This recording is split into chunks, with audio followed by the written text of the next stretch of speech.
Clinton 5 अरब dollar की पेशकश की मुझे, ये रिकॉर्ड की बात है। शायद हमारे वजारत खारजा में, फॉरेन ऑफिस में इसका रिकॉर्ड मौजूद होगा, निकलवा के देख लें उसने मुझे 5 अरब डॉलर की पेशकश की थी या नहीं की थी।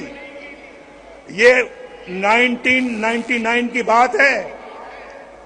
आज 23-24 साल हो चुके हैं इसको।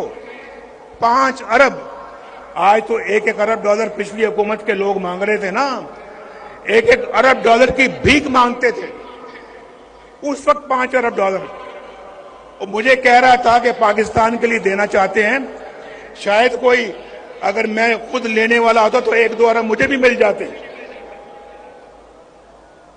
वो मुझे भी 1-2 अरब कहता कि आप भी ले लें, धमाके ना करें। लेकिन भाइयों, जिस मिट्टी की मैं अभी बात कर रहा हूं, पाकिस्तान की मिट्टी से मैं पैदा हुआ हूं। उस मिट्टी और उस जमीर ने मुझे इजाजत नहीं दी कि मैं वो उसकी बात मानूं जो पाकिस्तान के मफाद के खिलाफ हो। दुनिया का ताकतवर तरीन सदर मुझे कह रहा है कि धमाके ना करना। हमने धमाके किए और इंडिया का जवाब ठीक ठाक तरीके से दिया हमने एटमी धमाकों का। आप मुझे बताएं, मेरी जगह कोई और होता, आप जानते हैं कि कौन होता।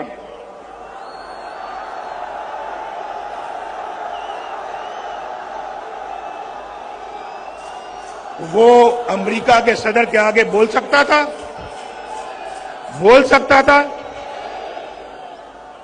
तो क्या इसी बात की पर हमें सजा मिलती है?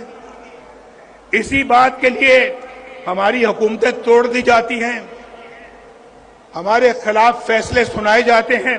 तो क्योंकि जब भी मैंने मैसेज भेजी लिख के गुलाम साहब को, वो फौरी जनरल जिया के पास गए, मुझे फौरी बुलाया, गले लगाया, लेकिन अब तो काम हो गया। मैंने कहा सब काम नहीं हुआ, अभी हमने आपको सिर्फ ये बताया कि ये प्रोसेस जो है वायबल है और हम माशाल्लाह सक्सेस की तरफ चल पड़े। पहला कदम सही समत में है। तो उसके बाद हम लग गए बहुत मेहनत से और हमने 82-83 में 95% एनरिचमेंट कर ली जो बम बनाने के लिए ज़रूरी होती है। और हमने कोल्ड टेस्ट भी कर लिए जो कि हाईली सक्सेसफुल थे। और मैंने दिसंबर 84 में जनरल जिया को ख़त लिख कर भेज दिया कि जी अगर आप हुक्म दें तो हम 1 हफ्ते के नोटिस पर एटमी धमाका कर सकते हैं। हम इस काबिल थे माशाल्लाह। जब मैं वो ख़त लेकर गया, उस ज़माने में जनरल मियाँ अब्दुल वहीद होते थे, उनके COS, उनको दिखाया। वो हमारे बड़े प्यारे दोस्त थे। तो वो फौरी जनरल जिया के पास गए, उनको बताया। उनके तो जनरल जिया ने कहा कि लेके आओ डॉक्टर साहब को अंदर।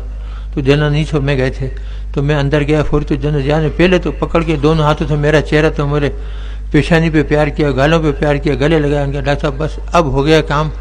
अब गाली दे के कहा कि अब हिंदू हमारा कुछ नहीं बिगाड़ सकते।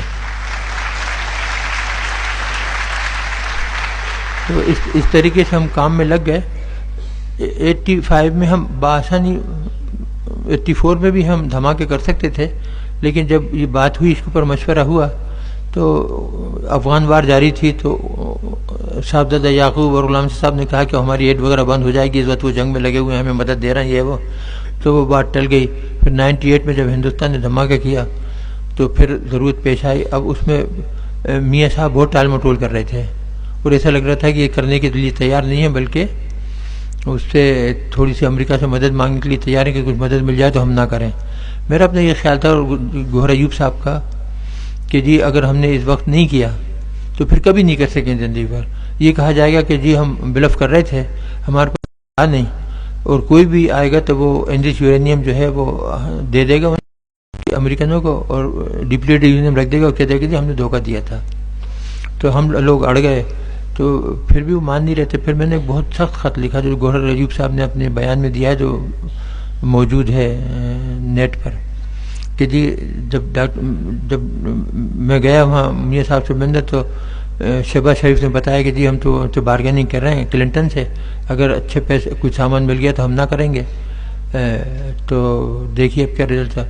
तो मैंने फिर जब मुझे पता लगा तो मैंने ख़त लिखा बहुत सख्त कि जी अगर आपने इस वक्त नहीं किया تو میں تمام سائنٹسٹ کو لے کے اپنے ریزائن کر دوں گا اور پریس کانفرنس بلا کے سب کو بتا دوں گا کہ ہمارے پاس ہر سہولت موجود ہے، ہم 1 ہفتے کے نوٹس پہ دھماکے کر سکتے ہیں، اور حکومت جو ہے یہ لیٹ گئی، پریشر میں آ گئی۔ تو پھر کہیں جا کے وہ مانے، اور اس طریقے سے 28 مئی کو یہ جو ایٹمی دھماکے ہوئے تو اللہ تعالیٰ نے ہمیں کامیاب کیا۔